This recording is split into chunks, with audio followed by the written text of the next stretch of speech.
We are Look at here. you, bud. Look Look at at you. you. Are you Okay, you outside? want to know what? Are you outside Uh, painting?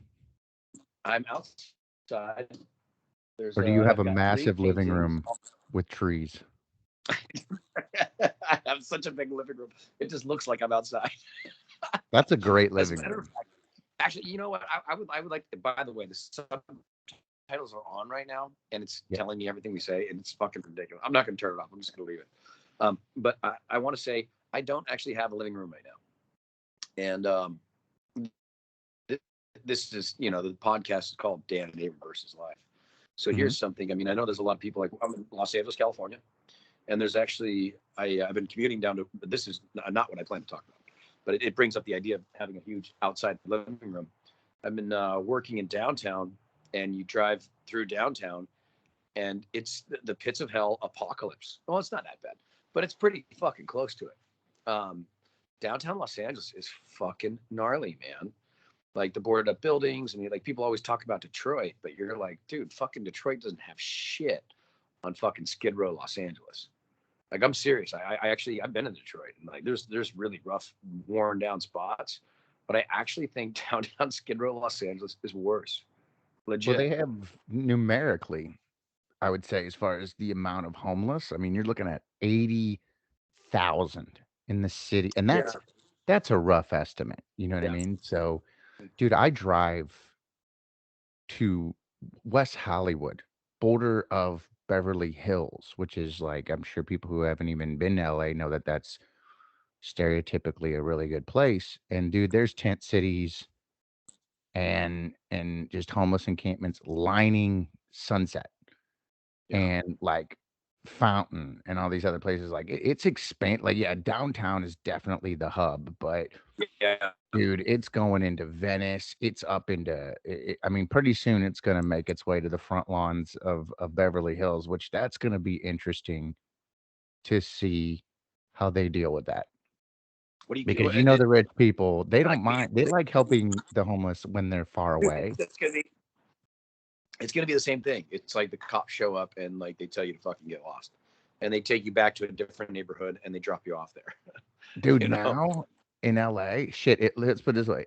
Most of the time, and I can tell you this on like first hand experience, if you call the cops about a homeless person in LA, either like posting up on your land or in your property, sleeping in your bathroom, whatever, they will try to give you every reason to not do anything. They will try Yeah. to convince you that that homeless person has every right to jerk off in your hallway. They are so fucking done with like they're just and they're scared of getting sued and they're scared of like so no dude like good luck. And it's not really their fault because it's like if they do something then the rich people and the celebrities who live in the hills and never deal with homeless people will come to the homeless people's aid and talk about how terrible it is that they're being treated this way all the while these people live in gated communities and never fucking see any of this.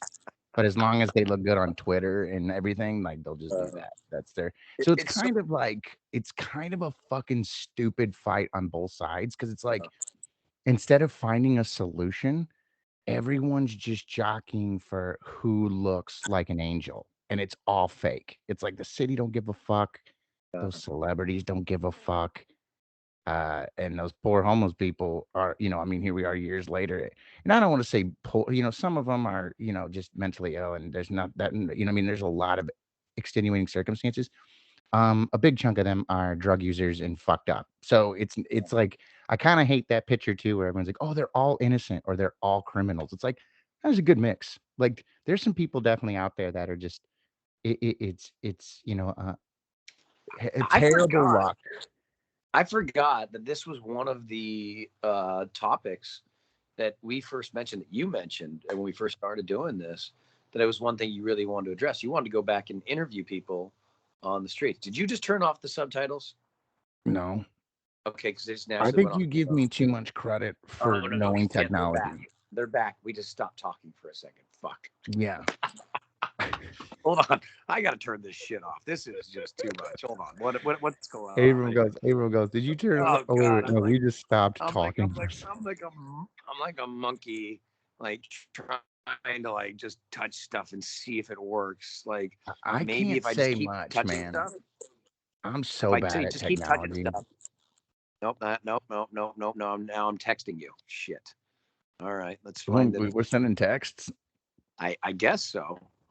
For the No, no, I'm listeners, not. have you ever seen your parents try to like use the television or the DVD player? I don't even know what like that's what Abram looks like right now.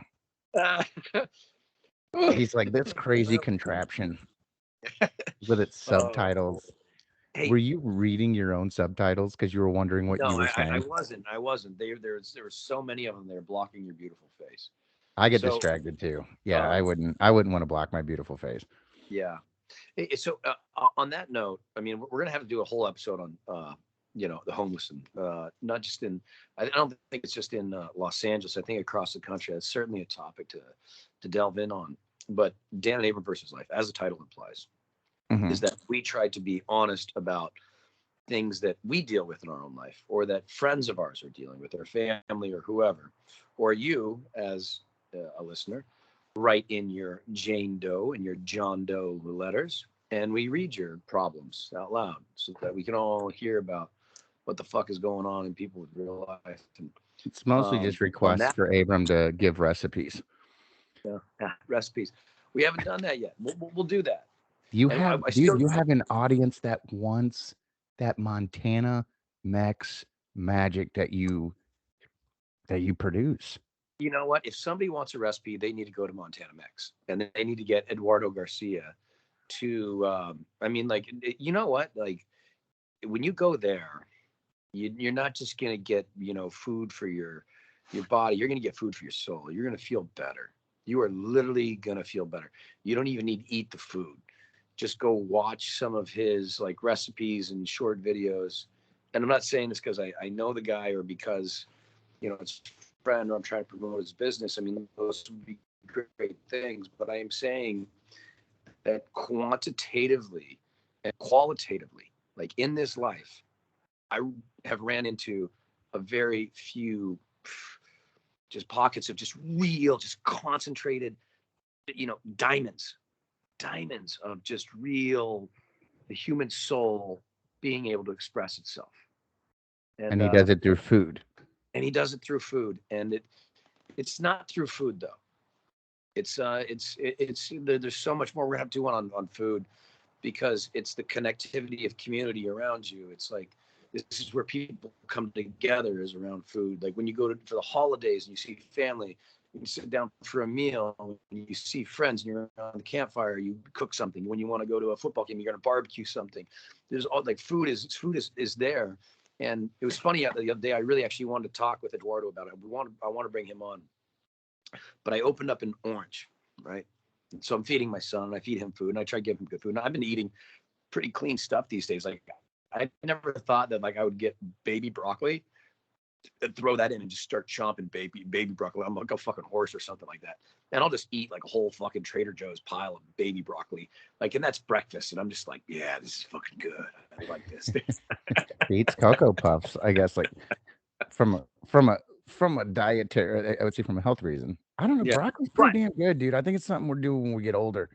I'm with you. I've sat there and eaten broccoli out of a broccoli. I can't even say broccoli out of a bag. Fuck Cocoa Puffs. But like, yeah, eat back. It's food. It's alive. It's real. Have you ever thought about that? Dan? Have you ever thought about the fact that your food was alive? Like it is. It's alive. Like I guess what I'm getting at is when I drive through, like, so we're talking about driving through Los Angeles. You know what I do? I don't look at the city. I look at the the place, the forest, because there's the trees and there's the mountains. By the way, Los Angeles on a clear day, like it was clear the other day. I don't know, you probably noticed it, but man, there was snow on the mountains, and like the sun was just coming through. There's these big billowing clouds. It was fucking gorgeous. Oh Ah, yeah. That's what I like about the winter months, man, is like dude. the crap gets out of the air long enough Yeah, yeah. and you can actually see the landscape. Like you can, look off into the distance, like you said, see the mountains. It's beautiful. Yeah, that is one of my favorite parts about like the winter months, especially. Yeah. Where, like after it rains or something like that, you do get to see that. It's pretty breathtaking. There's so much that we should be talking about, and we're going to try and do a 40-minute episode. But what's been on your, like, for listeners that are out there? We haven't talked in a while, and I've got so many ideas in my brain. Dan, what's been on your mind? What's the number Uh, one thing you want to talk about right now? about what I want to talk about? God, I'll be honest with you, man. It's been kind of a busy. I mean, for both of us, but Yeah. Actually, thank you for answering that question. So we're going to talk about making yourself better and making time. Because you're going to school right now, aren't you? yeah, that's what I was gonna say, man. Between work and school and comedy, like, I haven't really, dude, I haven't really like did that much of a deep dive into my soul in a while. And like, the only other thing that I've been doing is like I started a side project with my buddy, another podcast. Yeah. And dude, to be honest with you, he and I don't talk about anything that is constructive for the soul. I bet you go from podcast to podcast telling this to both your boyfriends. No, like I no, he and I laugh about it No, because you're special. he You're listens to special. this.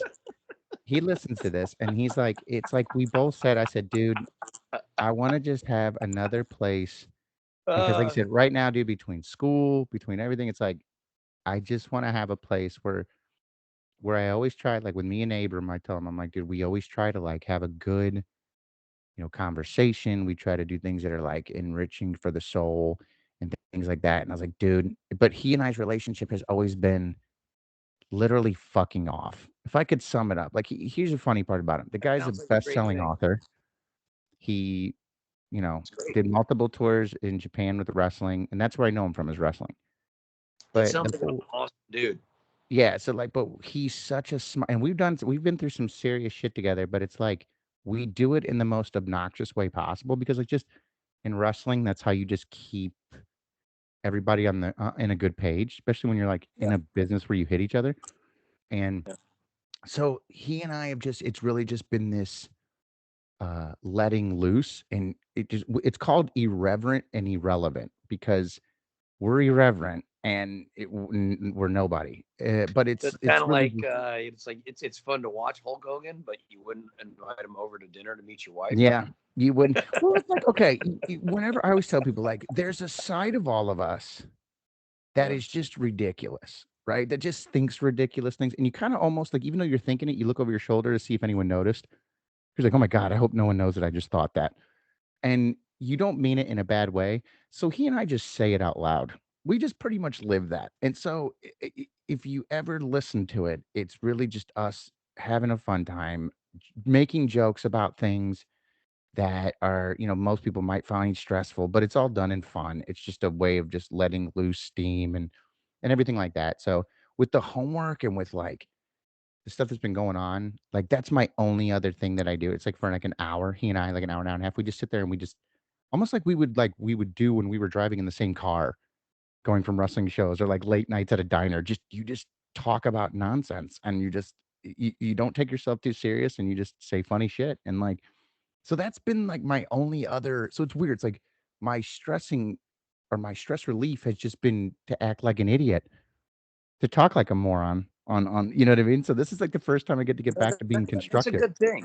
That's a good thing. Well, I mean, like all day long, like I say all sorts of ridiculous shit on the job site, like and to all the people I've harangued and harassed and made inappropriate jokes of. I am so sorry. I did it a number of times today. Uh, Dude, we slapped guy. just Oh, I slapped a we guy on the ass. I slung insults. I harassed guys for being on their phone at work. I made all hey, sorts of jokes. But because you're a normal person. That's but like that's part of the job too. Like you need to be able to. And what's interesting is we're talking like I think that I got a quick point about you saying we're fucking off. There's something to be said about like being able to make fun of yourself. Like I'm not actually making fun of the guys on the job. I have actually and what's interesting is that like so I know we've mentioned other stuff like I like not all of like the everything that Jocko Willing podcast says, but there's I'm in a role in my life where I have to deal with leading men on a daily basis, and constantly I show up and I have an entirely brand new group of men and women I've never met before in my life, and I have to get them to do a job. That's my job. And so I listen to it because there's leadership qualities that are relevant to my world, and I really enjoy that. But something that definitely is relevant is being able to, appropriately joke with people. And despite like a lot of those dumb things I say, like throughout the entire day, I'm also super fucking serious, and I'll get real serious and straight faced. I'll be like, no, we're not doing that. We're going to do it this way. And because my job is really a lot of, well, it's not engineering, but it's, I have to build structures that are safe and aren't going to blow over. So when you go to a music festival, the tower doesn't fucking fall on you when the wind blows. Um, so that's my role in a big capacity. But anyway, I think there's something to be said about just fucking off. I mean, not fucking off, but laughter and just joy and fun and funny. It's so healthy. God. I think that I think especially in my life, it's like okay, it's like you said in my experiences, whether it was in Iraq, wrestling, whatever, wherever things can get serious and stressful, it's if you want to get the most out of somebody, you have to also provide an environment where it is completely ridiculous, where they can just blow off steam, no matter how much it may not even make sense. And like, at one point in my life, like, well, now it's like, dude, I'm basically studying to help people through their mental health, and it's like those will be times in those sessions or whatever I do in the future where I have to be absolutely reverent and serious and that's what and so it's like when I'm studying that stuff and then and which is a big part of my life right now is spending hours doing that. It's Yeah. kind of like it reminds me that like even in wrestling, even in the military, even in that you had to almost I say it for lack of better words, you have to let out your darkest side and you have to do it in the funniest like and sometimes it doesn't make any sense. Sometimes it's just therapeutic. And like as an example, one of the stories that we just told in our last episode to kind of sum up the show, for me and Matt and Irreverent and Irrelevant, we were in wrestling together, and two of our friends from the wrestling business got into a really bad car accident with their baby, like their newborn baby. And this thing, it wrapped this car up to look like a Coke can. All right. And they were both in a coma. We didn't know what was going to happen. So everyone in the wrestling, like in that community, shows up to their hospitals while they're in a coma. And we spent a couple days just literally sitting there with them. And obviously, that is a terrifying experience. You have two young kids in their 20s with a newborn baby. They're two of the nicest people I've ever met in wrestling. Just great, I always say heartland style good people. And we're sitting there and we're literally, when someone's in a coma, you just stare at their body. That's pretty much what you do. So we're kind of like throughout the days, we're doing this on both of them. Well, at one point, Matt is standing next to me and everyone's really quiet. And the nurse comes in and starts adjusting our friend Darren's catheter and everything like that. Right. And everyone's being really quiet because what do you say? What do you say when you're all sitting there and your friends might die? At one point, the nurse, who's pretty good looking, lifts up Darren's blanket and starts adjusting like his. And my buddy Matt leans over to me. I swear to God. And just, he goes, if I'm ever in this situation and I have a hot nurse, promise me that you'll fluff my dick just a little bit before she comes in so that because I'm a, because I'm a grower, right? And I swear to God, dude, it was like the funny, everybody just, and his face was dead uh, serious. And like this guy was almost killed by the Yakuza. He's in Japan. He was, and if you meet him, you wouldn't believe it. Like I said, he's a best-selling author. His he worked for did stuff with WWE. Almost was a writer there full time. Just a very intelligent, very funny guy. Grew up in the foster system. Definitely did not have a privileged life. But out of it comes this guy who's extremely intelligent. By the way, his son at 11 years old is smarter than me. They're above average intelligence, but they are the funniest people because I think the one thing that they definitely I have just are get that you saying that kids these days are smart. no, his kid's the exception. I think kids nowadays are stupid as shit, but like his son, dude. One time I was at a wedding And like he Yeah. said something to me that was obviously like it was a very obvious point, right? But I was playing stupid to it. Yeah. He was like, "Yeah, did you know that blah blah?" I was like, "No way, what?" And he's like, "You got to be kidding me." I said, "No, I are you?" And he's like, "You didn't know that?" And I'm like, "No." And he literally looked at me, Abram, and he goes, "You can't possibly be this dense." This is a 10-year-old. So the running joke between me and Matt was always like his son's smarter than me. Oh It's just God. and Matt is very intelligent, but we are God. both Oh, within. I geez. think we're when you get us together, it is insanity when we talk. Like we'll get the job done, but it's like we are. It's insane to this man has like I don't know. We and that's what our podcast is just basically telling stories about all the irreverent shit that we did. Good. And that we do, and that we think, and how we blame everything on gravel trucks. That the gravel Okay. trucks on the road are the most evil thing out there, and it's a conspiracy because there's no fucking way that with all the technology we've come up with, a gravel truck thinks that putting a screen door on top of it's going to stop rocks from coming off. It's this is our we have stupid conversations like this for about an hour and a half. So All right. if you need to feel better about yourself and feel more intelligent, listen to Irreverent and Irrelevant with Matt and Dan, and you will feel so much better about yourself What a once you good realize time. how big of idiots Gosh, we are. gosh, you guys are so fucking witty, irreverent, and irrelevant. You guys But are. there's nothing. Here's the thing. I would like That's to say pretty with our witty. That's podcast, pretty witty. Yeah, when like Dan you and know what? Abram. I'm gonna start another one. It's gonna be called Pretty Witty. Well, you should. Well, what was like funny is like when you were telling me about how you were like you and your buddy were gonna start like the history one. I was like, oh my god, that's so like, that's still so like that's so good. There's you know what I mean. Like there's Abram. Like we try to enrich people's lives on this, and Abram is still out to try and enrich people's lives. My side project is me and my buddy from wrestling telling shit jokes and making fun of how we were telling each other to fluff each other's Dude, dicks people while start watching so our friends over in a the coma. top. I really want to make you know, like, and it's not blowing smoke up your ass, but it's like I can tell you times. It happened tonight. Um, you know, if we're being real on this podcast, I mean, I was driving back, and I was so distracted by um, events that are existential and other people doing things beyond my control that directly affect me that were not pleasant. Um, I was so distracted by that and trying to stay internally at peace, or not internally at peace, but trying to actively respond and not react, and trying to process. I've been working at that, you know, like trying to say, you know what, I do have control over the way I choose. Like this is going to happen. Somebody else might do this, and it's going to happen. But I can choose how I react. I can yell, and I can try to stop it, or kind of let go a little bit. Anyway, what I'm getting at is I missed first. I missed the 110, and then I'm like, okay, fuck it, I'll just keep going.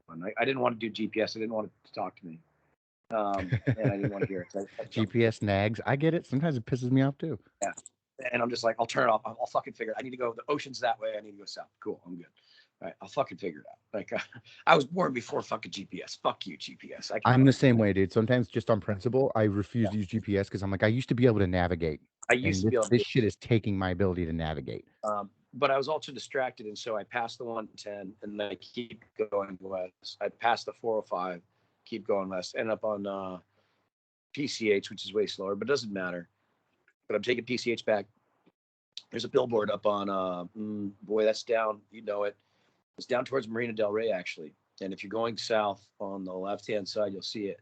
There's this big billboard that's lit up, and it says, "You are enough." That's it. I don't know if they're trying to sell you anything. They didn't leave a number to call or a product to buy or anything like that. It was just a big billboard that just said, "You are enough." And I swear to God, I was like, I want to send that person a message and to say thank you. So here I am, sending whoever it was that made that billboard and say thank you. It helped. It helped me. It was. I had a really good day, but I also had some really tough news that made it a really hard day. And so anyway, what I'm getting at is that you and your buddy talking about nonsense is far from being nonsense. There's times when I come home and I'm gonna do something, and I'm like, you know what? I am gonna watch some comedy. I am gonna watch stand up because like I literally need that. I need yes, it's a distraction. Okay, fine. So is beer or going for a run or whatever you're gonna do. I mean, like there's different ways you can do it. I'm not saying like a beer and a run is the same fucking thing.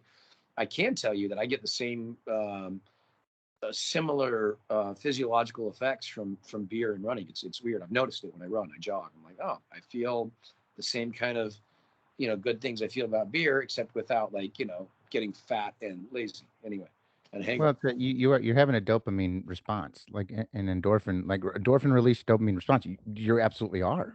It's Wait, is that real? yeah, I'm not just imagining that. no, Oh, okay. you do. I It's a actually part of like okay, so as great as it is, um, for on the alcohol side, it can also, and I'm not saying in your instance, but like for people who are predisposed to alcoholism, their dopamine response is like usually at a greater amount, so their reward system is more intense. So that's why they're drawn to doing it over and over and over again. It's kind of it's the backbone of addiction. But runner's high, the initial yeah. endorphin release that you get from like alcohol or anything that you like, and even laughter and stuff like that, it's endorphin. So it's basically there as a way to do exactly what it did: relieve stress, calm you down. Um, yeah, it's literally there's a whole thing you can go into. It's like basically your sympathetic nervous system, your parasympathetic nervous system, and like once one activates, the other one can't. So it's like doing that is a necessity. So like sometimes when you're getting too stressed out and your heart rate's up and everything, your body's going to kick into a mode it doesn't need to be in. So by doing those things that we enjoy, that release calms you down and puts you in a better state to where you can be more of a thinker, an enjoyer. You know what I mean? You can take more out of life instead of feeling like you have to go or do something. So there's a little bit of that fucking education I've been paying for. Let's talk. But no, I want to talk. I want to talk about that a little bit because I want to try and make sure that we're doing something that can relate to the people out there. That they can. Thank you. Find people who have amazing taste in podcasts that are listening right now. Exquisite taste, and only the finest of podcasts. But I want to talk about Dan's schedule right now that he's on, and the reason I want to talk about this is because anybody who's out there who is thinking like, okay, I'm in this position, this is who I am, and this is what I'm going to be, and I can't do anything about it. You can do things. You can alter the course of your life. You can say this is not where I want to be, and I want to be somewhere else. And we have a Marine uh, uh, reality TV star, stand-up comic who is decided to pursue his course into psychology. Is that correct? yes, to be specific, it's a master's of science in clinical mental health Wow. with an So emphasis in trauma. I just want to throw that out there to folks of like that's like if you make a trajectory of like okay here's the scatter plot of events and this is likely where that will go. This is not that same trajectory of just you push a boat out there and it just keeps going. It's like at some point in time, Dan, it sounds like you made a very conscious choice of I'm going to make a hard left right here, and it may not be a hard left, but maybe career wise, maybe work wise in some way, it is a pretty hard left. You're at least in some way, or right, or maybe pick a No, I direction, hear you. Yeah, but you are actively steering your life, is what it comes down to. I think it's like, dude, here, someone told me this a long, you know who told me this? Remember Shane from the shows? Yeah. Yeah, Shane got a degree in anthropology. And I was always like, really? And he goes, if you're gonna make it, someone told me that if you're gonna make it in academia, you have to Mhm. pick something that interests you. Like a lot of people go out to do something that's for money, like go get a good, but he was like, the secret really is to pick something that really, really interests you because that'll get you through the stressful stuff and all that. Because, dude, I'll be honest with you, like the work that comes with like, especially anyone who's been in graduate school, It's a completely different game. Like it's not there's not so much of the instruction as opposed to them giving you scenarios and resources and you literally have to go make the argument and then someone's going to peer review and tear your shit apart and like so you need to know what you're doing and it's like and a lot of it is understanding the difference between scholarly sources and popular sources and all that shit but it's up to you to find the information that they're asking you to find and if you don't do it right then you will be the one that's penalized if that makes any sense I don't know. So if you love it or you're terribly interested in it that will guide you because I'll be honest with you like I finished my first course and not to brag I was at a 95 and literally the part that brought me through the whole thing was that everything we were studying every critical question, everything that they brought up was so fucking interesting to me that literally I probably took 3 hours to do something that only was requiring an hour because I would like put my Mm. responses or I'd do my assignments and I'd look at it in comparison to other people and I'm like, this was only supposed to be like, like a fucking 75 to 100 word response and I literally did, 600 or 800, it's like, so the thing about it is like, dude, as a comedian, You as a obviously have wrestler, expressed interest in the area. You yeah, it was like, like dude, it opened something up, which was like, but like in my life, it's like you said, it's like between the Marines, between wrestling, comedy, I think I've the backbone to it is I've always felt like I needed to serve people in some way, whether it's to make them happy, whether it's to make them feel safe. That's always been like a driving force behind everything I do. And I think there's like a yeah. deep thing of like, I don't like to see people scared or hurt. I don't like that. So I try to do what I can. I think there's a bit of that is actually genetic. I mean, like I would make the argument, and I would base it off of, and I know we've talked about it before, and like yes, I get it. Like a lot of people don't like Jordan Peterson for whatever the fucking reasons. I don't even know. I'm not going to get into the conversation, but well, whatever. Okay, you don't like him. However, as a behavioral psychologist, I think there are correlations between human behaviors and animal behaviors. Now, we are not naked monkeys that are dropped in a field, so we inherit all sorts of things of social norms and social cultures and laws and money and all these different things. So we're there's some that you can extract some behavioral science, psychology, but then you have to apply a whole other world of things to it, which is the world we inherit, the man-made social institutions. Anyway, uh, what one thing that's interesting is that humans are chameleon animals. For sure. I mean, it doesn't matter what you say. I mean, it was funny. Joe Rogan was talking about like the worst punishment you can give to an inmate is to put them into solitary confinement. Hmm. They're in there with rapists and murderers and the worst people in the world, so to speak. And well, you are. A lot of them are actually really fucking bad. Let's not try and pretend like they're fucking gentle angels. I mean, like, yeah. Yeah. They're not in there But for being like yeah, wonderful citizens. there is such a thing as bad dogs, and that applies to humans too. Um, but anyway, that's an interesting concept, and so I think that I would make the argument that there's a little bit of uh, a genetic disposition to want to take care of. Hmm. I think, yeah, people need Huh. people. And like, as far as like behaviors go, man, like with methylation, and we talked about this before on the show, epigenetics, there are just like your body or your generation. And the exact formula to it, I believe, is like DNA. It makes mRNA with genes, and but essentially, so your behaviors are not so much genet or genes, as they say, but there's a methylation that takes place that literally adheres to the outside of the gene. That is your practices, and it's stuff that you inherit from your generations. Just like same. It's basically the same system. It's like is eye color and everything else. If you are coming from a parents that are high anxiety or Mhm. antisocial or anything like that, like some of those things are going to be passed down to you now, Yeah. just like anything else. It's literally like a slot machine. You don't know which one you're going to get, and over time your behaviors can change that for your next generation.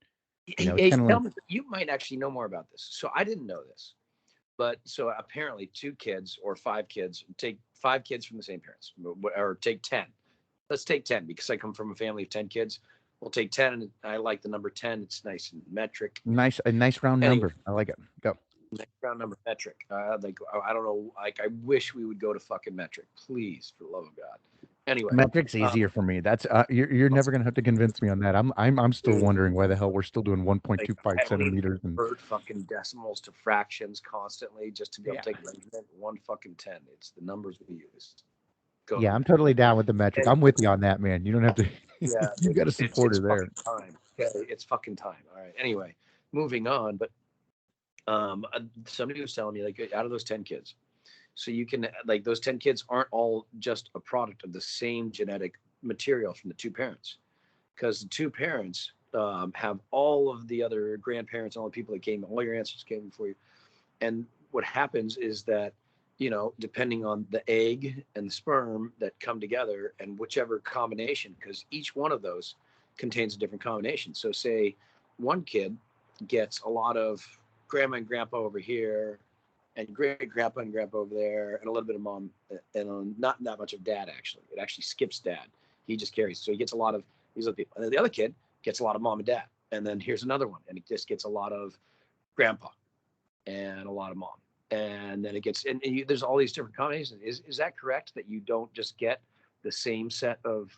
I just figured each of the kids in the family got the same set of genetics, but it No, turns out you get so there's every different pair can get wildly different genetic and it comes contribution. so like I don't know. Here's the thing. I don't know the exact fractions or like ratios Yeah. for each genetic thing. So like when it comes to like physical genetics, like eye color, hair color, they've literally got that stuff knocked down to like your ratios, like almost like you're in Vegas and you're looking at odds. They can break that down semi as far as behavioral patterns. I don't think that they have a set number at all, but they do know that there are certain things that are more dominant, I would say, as far as like what will be passed. But you're absolutely right. It's like they take all of the possibilities that have been presented in your family and then it goes into this like lottery and then Mm. you get some of it. And it's like each kid, it's that's what I'm saying. Like even brothers and sisters are not, they could even look alike. And maybe there are some similarities, but they're going to probably draw some behavioral stuff that wasn't, this other one is not going to get. They maybe this one kid is going to be antisocial. This other kid is not. One's avoidant, one is not. Yeah, they draw from like a wide, yeah, like a wide case of Mm. possibilities when it comes to like behavior. Um, Very. and I think they're still trying to figure that out. And like I said, I'm no expert in Oh, it. we Like don't I have said, I'm we very, don't have a fucking clue. We don't. We're like we're just trying to glimpse a glimmer of the magic that is life. Oh God, it's oh yeah. incredible. And that's what I tell people. It's like, dude, what That's I'm definitely learning now is like, think about the generation after you. Like, think about if you're going to have kids or grandkids, right? So there's certain things that you can't help. Okay. Like, so psychotic disorders or like, we talked about schizophrenia, schizoaffective things like that. That's genetic. Some of it is genetic. That's not it's not only genetic, but it has genetic presentation in generations, right? So you're going to have people that if your grandfather had, you could have, there is an existence of that. It's mysterious on that's not the only way you get it. And there's a lot of mysteries to it, but when it comes to those kind of things, you do see that more dominant in generation to generation, like epigenetics or methylation or whatever.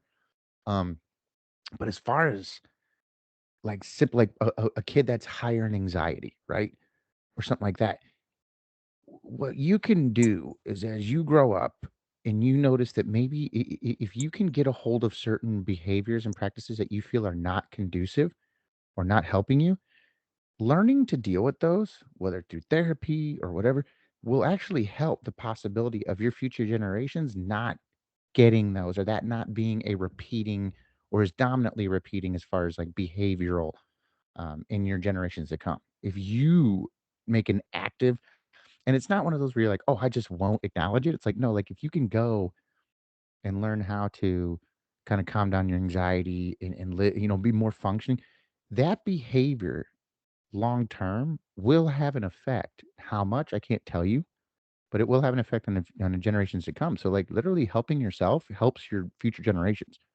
which is another like incentive for people to go look into mental health therapy of some sort. And it's like, it's kind of Timmy. Dr. Timmy said it the best, man. It's not looked at as, don't look at it as you're broken. Just look at it as like the gym. You're just Yep. trying to, like, we all could, like, and I'll be honest with you, the more that I'm learning, it's like, now there's certain people out there, and there's certain words we throw around like way too quickly. Like one of them is bipolar. What's Toxic. the other one? People throw bipolar way too quick. People throw, oh, this person's antisocial, or it's this. There's a lot of shit we throw around too fast, and like actually learning about these disorders and that, you're like, holy shit! Like none Or of the people we anxiety. call Like this, you're supposed to feel that. That's yeah, it's like all these you're things supposed to are fucking like feel anxiety, exactly, motherfucker. dude. And God we're all damn it. supposed to. There's a But small hey, part of us. that being said, like, okay, hey, look, all right, I get it. There's more severe things, but you're gonna be okay. Yeah, it's like, dude, it's like, dude, oh, what's the other one? Narcissism. People, oh, he's a narcissist. It's like, dude, we all are. Like, a difference between someone who has a narcissistic personality disorder is very different than a fucking person who from time to time feels like they're the center of the universe. Dude, we all do it. It's like there's so many normal behaviors that people have that just people have. And like, just because like they demonstrated it that one time more than others. Like people would jump on some shit and call them that. And it's like, dude, you're not. Like for people to be in these groups of quote unquote disorders, shouldn't say that they are disorders. I don't know. That those people with disorders, the behavior is far, far more drastic than what I would say 90% of the people I hear call somebody something than what that person practices. You know what I mean? And on Like, that note, most people out there, you're I'm not gonna say you're okay.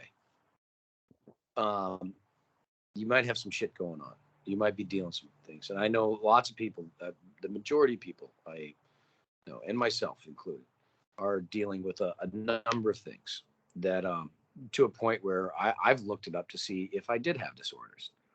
Like, am I okay? Like, and I look up all these symptoms. I'm like, no, that's not. I'm not. That's not quite it. That's not quite it. That's not quite it.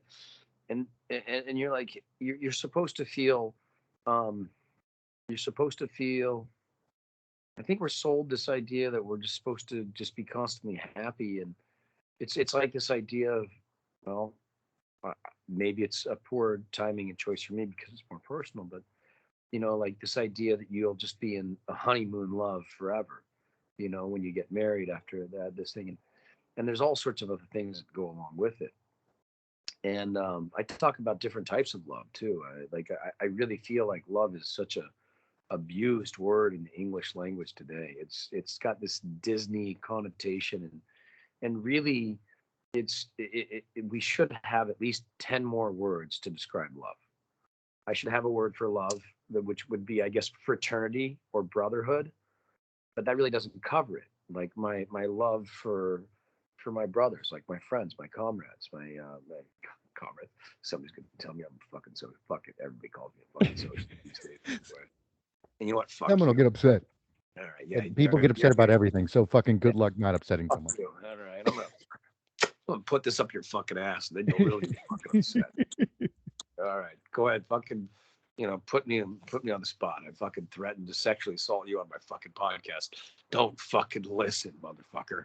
I think that Anyway, that should be factored into like the parody law. It's like, how could he possibly sexually assault you via Spotify or what? You know what I mean? Like, how the fuck it's could that like, happen? so did you consider turning it off and not listening to it? Yeah, yeah. There's an off Hey, button, right?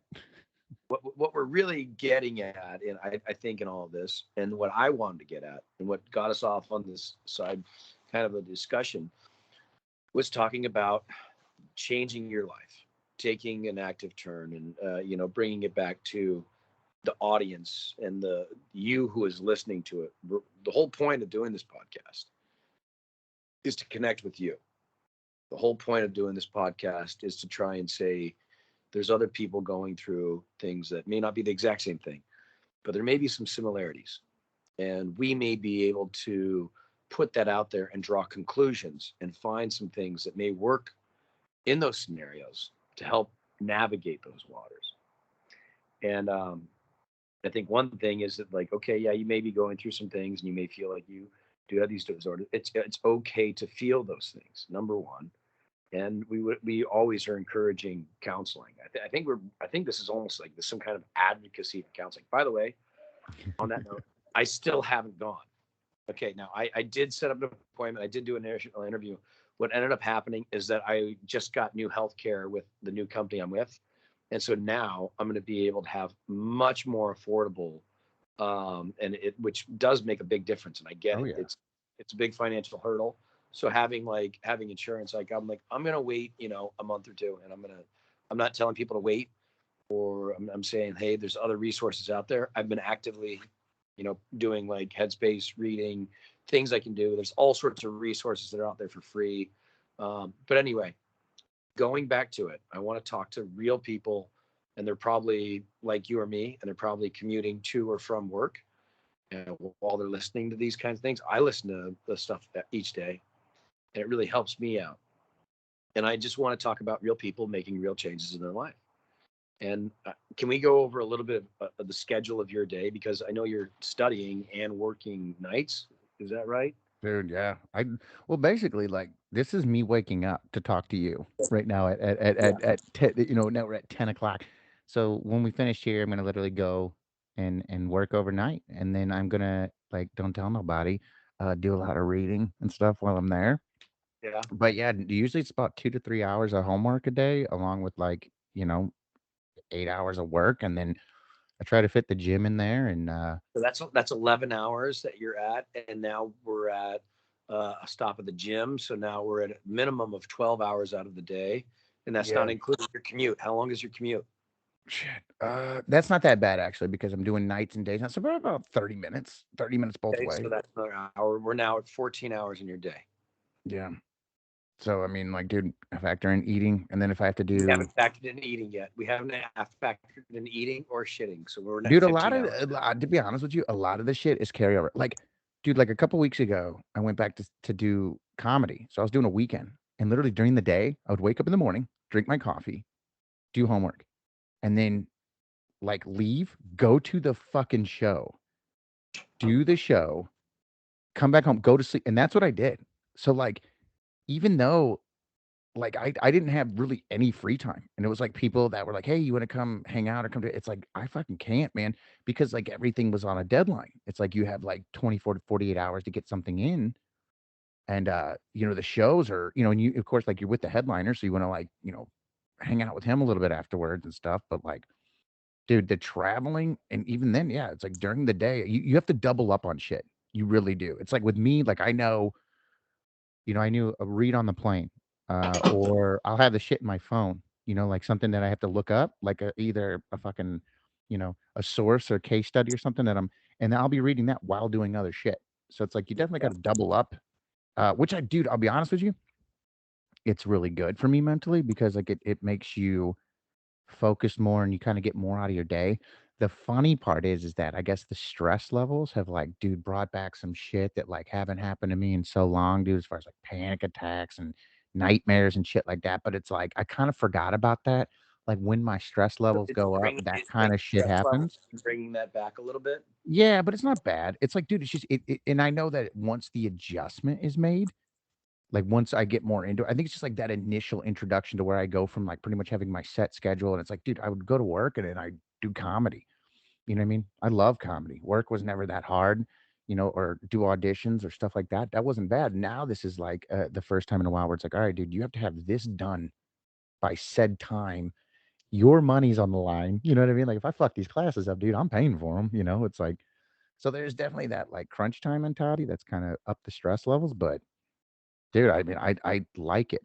It gives me a little bit I think sometimes too, and this is, like, kind of a common thing with people who have, like, clinical depression and stuff, is you see them kinda shut down.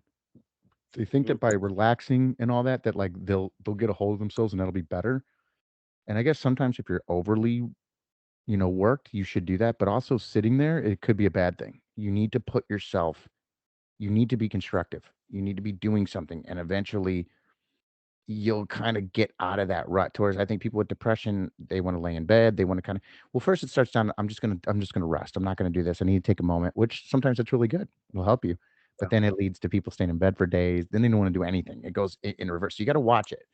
So in a lot of ways, I think being productive, although it will cause some like immediate minor anxiety issues and maybe some shit with my PTSD. But I think in the long run, it's done a lot better because there's more focus. There's more, even with my comedy and everything like that. It's like I know that I have smaller amounts of time for it. So it's like I have to be more effective with how I do it. It You has know to be something that better. totally changed my world the other day. What's So that? speaking of being time effective, so I don't take very long for my lunch breaks because I'm a lead, and so if you're a lead, and well, I'm not just a lead, I'm crew chief for the job, which I feel like I should be allowed to take some pride in saying that Hmm. because I am. I mean, I've worked really hard for it. I didn't realize it until I put together a resume. But I mean, I've got 18 years of working at something, it's funny because I don't think I know anything, and then I'm talking to somebody and I'm talking about the Z channel and what's the weight load capacity over that at a 20-foot span. It's like, no, we can't do that because if we do the bridle over a 30-foot span, it drops 4 feet. Then that means that it increases the way your load goes at 400, not your load, but your weight capacity. It multiplies it by 400%. So you're actually carrying more weight than the actual load at that point. And they just look at me like they don't know what the fuck I'm talking about. And I don't know shit, but I do know some things, and I'm expected to know things. So I think I should be. I'm just. This is a sidebar. I think I should be honest that I'm really proud that I'm stepping into a new role. I'm just at the beginning of it. I'm not trying to be boastful or over prideful, but I feel fucking good that I finally I've got my foot in the door at really uh, Yeah. accelerating your life. And so I have a lot to prove. I have a lot to prove, and it's super stressful. And I'm constantly making mistakes, and I'm constantly trying to fix those mistakes. So anyway, anybody that's out there, I just want to encourage other people because even just right now, I feel better. I feel physiologically better just being able to say I'm proud of myself, of what I'm doing, of what I'm accomplishing. I'm going to sidebar even further, and I'm going to go to it was I like Tony Robbins. Not all, I mean, it's hard not to like what the guy says. I don't care what anybody fucking says out Dude, there. I told you I met Tony Robbins, right? Like face to face. No, but we're And going he to hear that stared story. into my soul. I believe it. I believe it. That's He an probably intense ate. motherfucker, dude. I believe he ate you. He's a fucking giant man. He's fucking. He is an But intense individual, dude. That's no shit. there was something that was really cool that I had heard the other day, and he was talking about he'd given a speech at Harvard, and there was this thing about at Harvard where they had voted so that they wouldn't release their grades to employers. They would not allow employers to see it, and he was giving commensurate or some speech at Harvard. I don't know what the fuck it was, but he's like, any of you that voted for this shit, and I'm paraphrasing, somebody go out there and correct me. He's like, anybody that voted for this should be ashamed of yourselves. This is total bullshit. Whole reason you came here was to excel.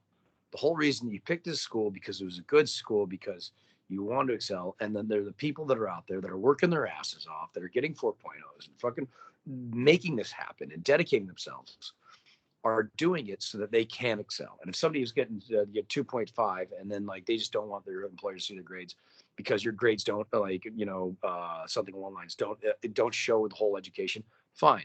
When you get in the interview room, you fucking convince that employer that there's more to you than your 2.5.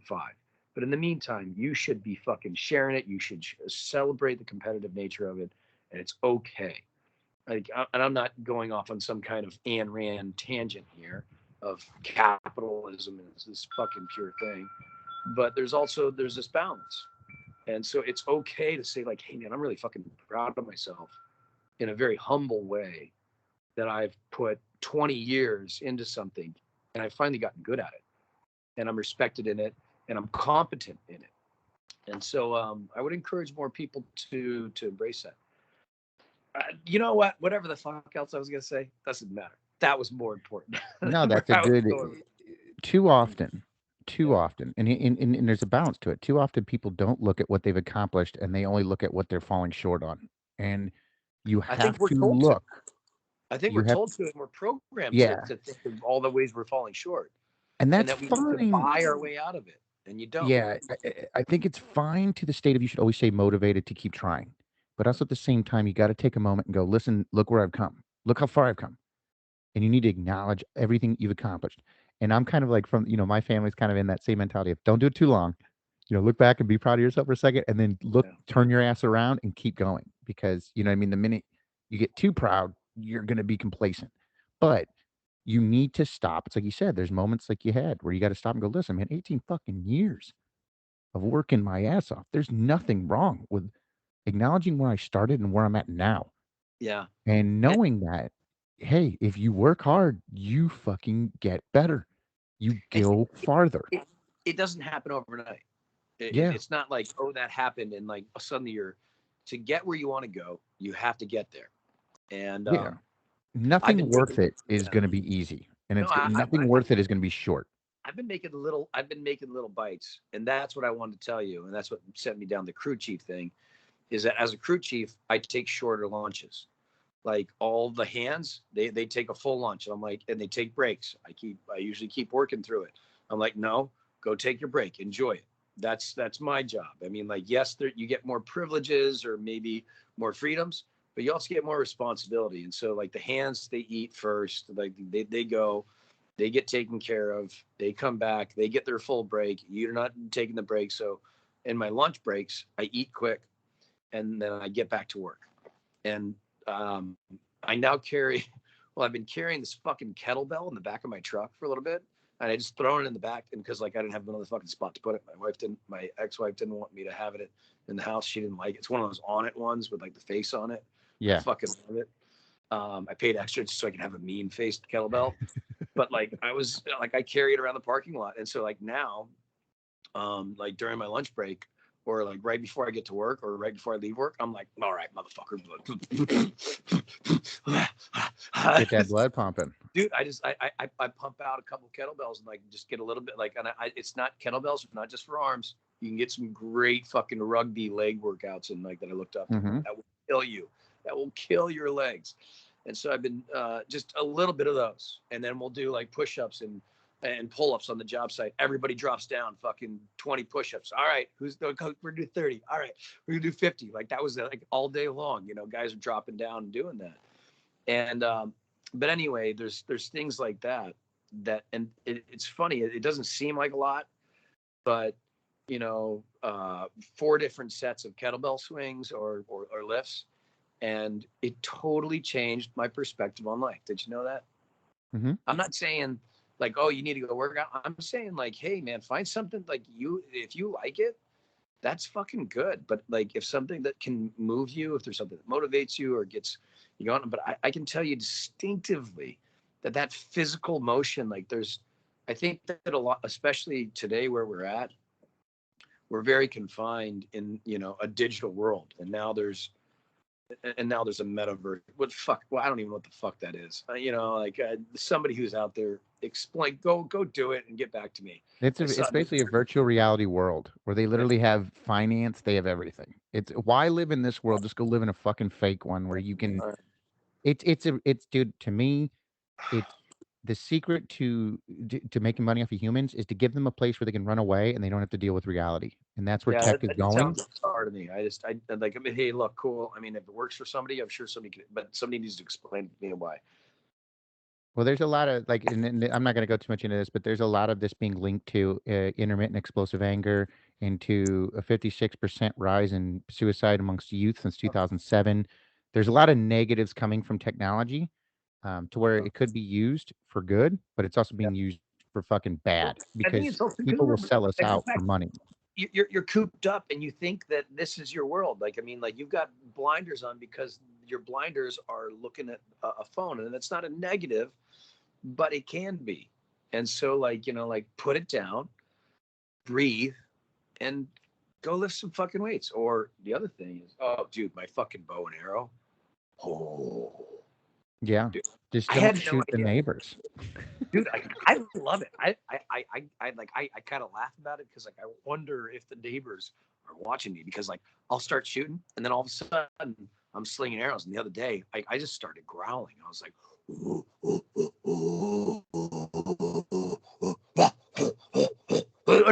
So wait a slinging minute, arrows in the you're backyard. growling. while shooting bow and arrows. Yeah, I don't think your neighbors will be worried about that at all. I think if they did, I'd they'd be be assholes.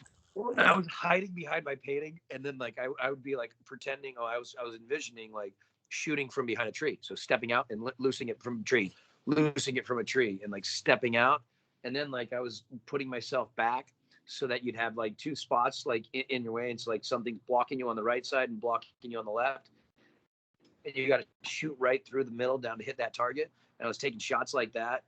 I guess what I'm saying is whatever it is that gets your blood flowing, literally whatever gets your blood flowing. Um, I can tell you that I personally have been having a rough go of it, and swinging a few kettlebells in the parking lot the other day was just this little tipping point that just tipped the scales. And now, like, I mean, I've been working at it, and now 4:30 a.m. rolls around, and like, I'm not unhappy to jump out of bed, and I've already done my stretches. I've done a roll out of my body, and I've already gotten my first set of push-ups and sit-ups, before 4:45 a.m. So which I'm stoked about, and I really would attribute that to swinging a kettlebell in the parking lot on my lunch break and just saying, you know Yeah. what, I don't care who sees me. I don't care if somebody thinks like you think all these things. Oh, people are watching you. They're not. They don't give a fuck about you. Go swing that kettlebell in the parking lot on your fucking lunch break and just fucking be a boss. Dude, there's a reason that in the military, the police academy, in fucking Japan, at the normal workforce, they have calisthenics in the morning. It's Yeah, because the endorphin release, it gets you in a much better place, gets that blood flowing, it puts you in a better state of mind. You know what I mean? You're less likely to be hurt. There's so many benefits to it, dude. Like that's why I tell people I go to the gym before I go to work.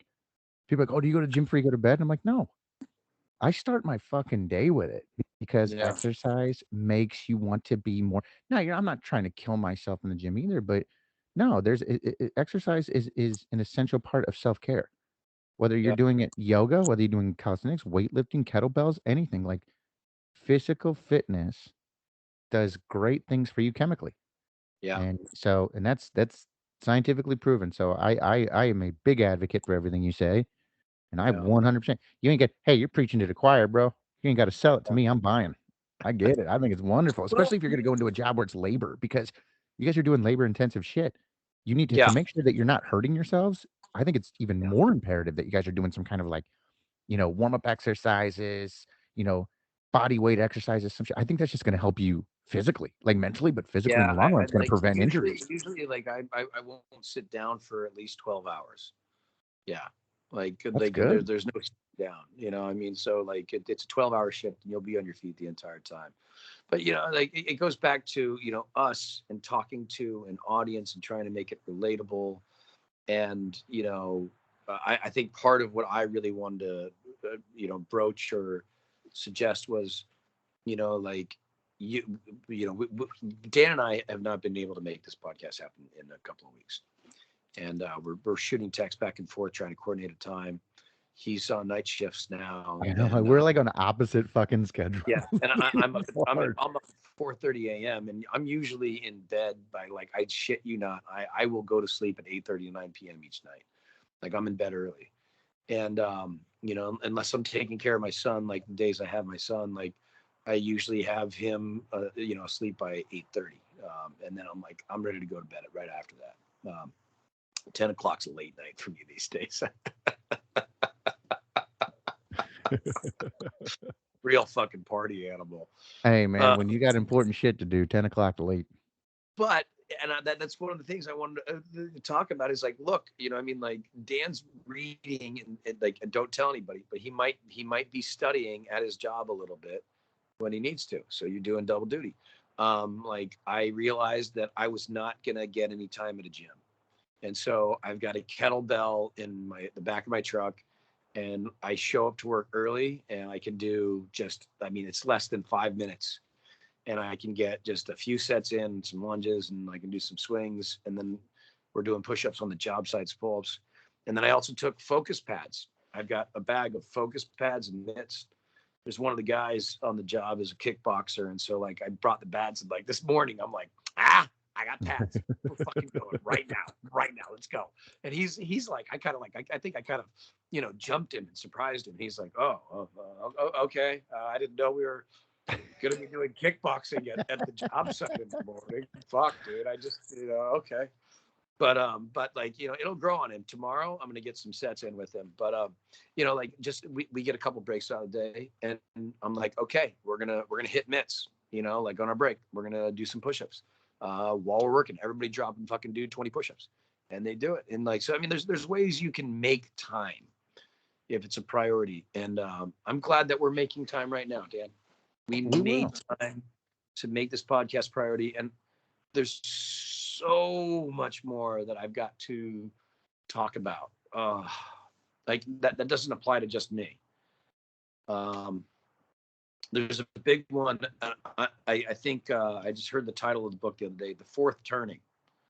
The Fourth Turning. I want to go read it, but I think it's about generationally, and it's also similar to, I think, Malcolm Gladwell's Outliers, which was good, but also had some stuff of like, you're not important, you're not special. And it was like, okay, all right.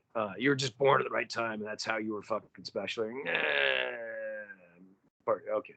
Anyway, so to everything with a grain of salt. But there's something that I definitely want to address, and maybe in our next conversation. But I'll start reading this book, and I'll get back to you about it. But I think it's about generationally speaking, how if you're born in a certain year, like if you're born in a certain year, you were going to go to Vietnam. Mm-hmm. If you were born in a certain year, you were in your prime in the Great Depression. So there might not have been a lot of job opportunities, and maybe your career didn't move in the same kind of progression, or maybe you were born right at that time where you were just coming into your power right after post-World War II, when everything was booming, and you really caught that wave, and you could really excel.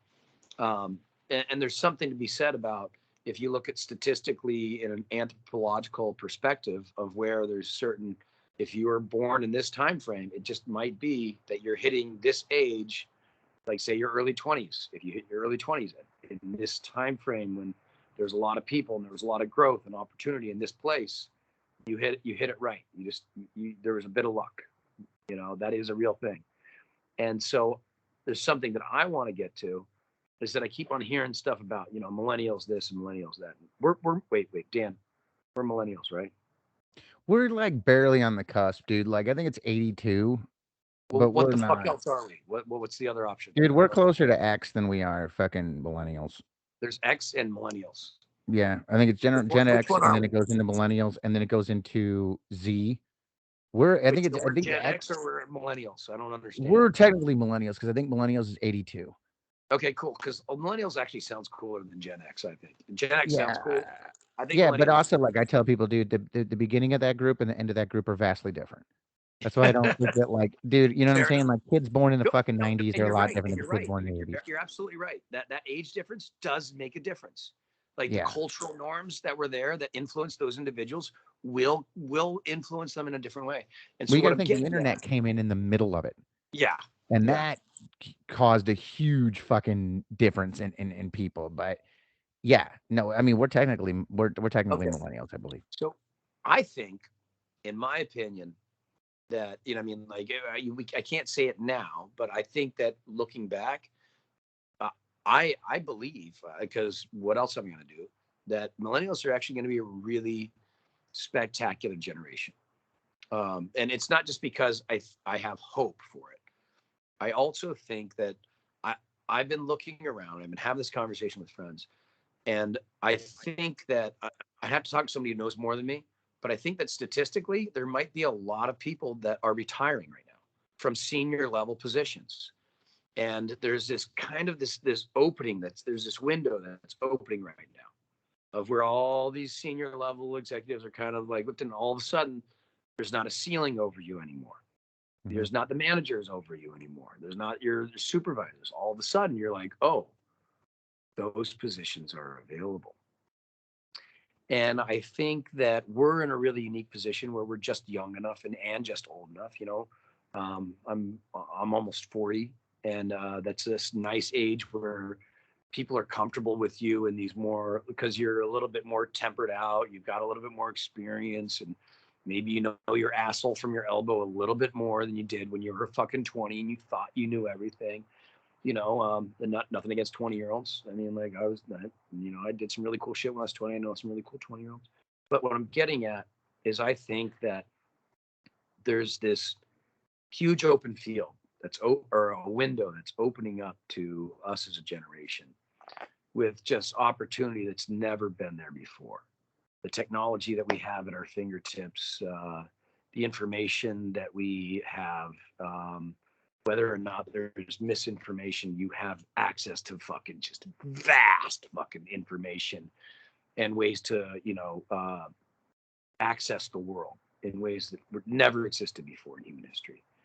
And I think that there's a lot of opportunity right now, if nothing else. We may squander it. That's a possibility, yeah. But there's a massive amount of opportunity. And I really want to maybe touch on that or keep touching on that as a theme in this podcast. And what I'm getting at is we're the adults in the room. Mm-hmm. And when I say we, I mean I mean you, I mean the person that's listening to this podcast. You're the adult in the room. If there's something that's going on in the world that you don't like, you try. And I'm not saying like don't try and focus on Putin invading Ukraine. Okay, look, I mean I get it. Like war might start. We don't want that to happen. Are you an embassy? Are you an ambassador to fucking Russia? If not, don't worry about it. Or not don't worry about it. But if that's out of your control, then it's okay. What is in your control? What can you affect? Can you affect your local? If you really want to be involved in politics, great. Go run for local office. Go talk to your sheriff's office. Most people probably don't know who the local representative is, but they No, most people focus complain on about a presidency. It's like, yeah. don't do that. Well, they do it Focus on on your state. purpose. They Yeah. do it so that they don't actually have to do anything. If they focus for some shit that's above where they're at, their station, then they don't have to worry about their station. That's what they're doing. It's this whole like you said it exactly right. It's like, well, then why don't you vote for your local government? Why don't you run for this? Oh no, I don't want that. I want to focus on this thing that's so out of reach that there isn't anything that I could possibly do, and then I'm going to put all of my influence and all of my fucking focus on that one thing that I can't do anything about, and it's a way of disguising the fact that I'm not doing anything about the stuff that I can help. I think it's a big part of our culture. I think it's like, especially America, first world really in general, which sucks, but yeah, it's kind of where we've gone with it. It can be irritating at times. Like I said, I think you said it the best. It was like, don't it's not like we don't care. We do care about what's going on, but it's like, what can we really do? And so you're going to focus all your energy that you could be using to affect things that you can help. I don't think that that's a very productive way to look at it. And I think a lot of people just do it as kind of a smoke screen for themselves, but it's neither here nor there. I don't know. Oh, I think our guy Abram may have. I think we may have lost him temporarily. Well, okay. Well, we will get back to you guys. We've come kind of to the end, anyways. We will touch base again and kind of elaborate more. He's touching on some really cool stuff that we can do for the future episodes. So I'm really excited about that. Before we sign off, I wanted to take a moment and really put a thank you out to Scott and Derek at Challenge Mania and Paige at Most Likely to podcast. We'll put links to those in our description for putting up my shows in St. Louis on the same weekend as like Challenge Mania, the gathering and that.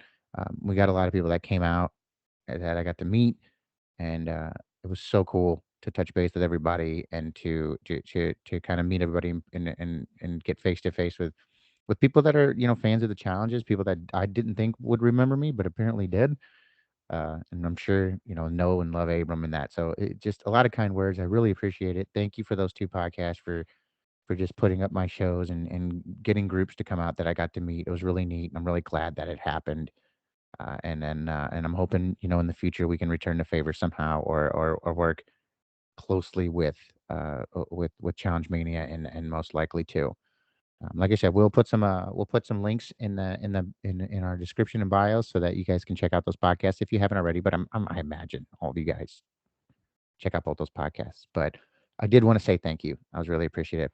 And I want to thank Abram, even though we did lose him, for making some time in his busy schedule. He's got his young child and a lot of stuff going on, so it's been hard to kind of make these shows happen.